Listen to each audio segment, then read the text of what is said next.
আজকে আমি আমাদের বাড়ির কাছে আম পেড়ে নিয়ে করলাম এরকম আম মাখা। তো বন্ধুরা, কেমন আছো সবাই? আশা করি ভালো আছো, আর আমিও খুব ভালো আছি।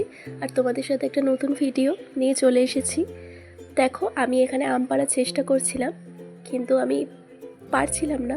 তারপর আমি আমার বান্ধবীকে বললাম, ও আম পারলো, দিয়ে তারপর আমি পাশের বাড়ি থেকে লেবু পাতা তুলে নিলাম আম মাখানোর জন্য। আজকে আমাদের বাড়ি দুটো বান্ধবী এসেছিল, মানে আমাদের কাছের আম মাখা খাবে বলে।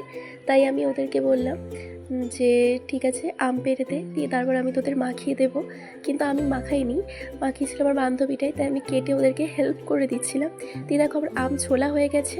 এবার আমি সেটা ধুয়ে নিলাম। আর এখানে আমি খেয়ে দেখছিলাম আমটা টক কি মিষ্টি, কিন্তু সে ভিডিও করছে আমি জানিও না।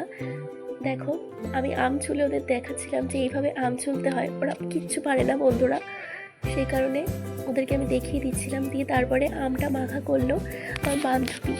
লেবু পাতা, তার মধ্যে কাঁচা লঙ্কা, চিনি, নুন, একটু সর্ষের তেল দিয়ে আমটা মাখা করেছিল। আর খেতে কিন্তু দারুণ হয়েছিল।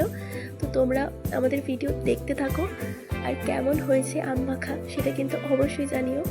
আম মাখা খাওয়ার পর ওরা বাড়ি চলে যাচ্ছিলো, তাই ওদের রাস্তায় একটুখানি এগিয়ে দিতে এসেছিলাম। ওদেরকে এগিয়ে দিয়ে টাটা করে আমি চলে আসলাম বাড়িতে। তো চলো।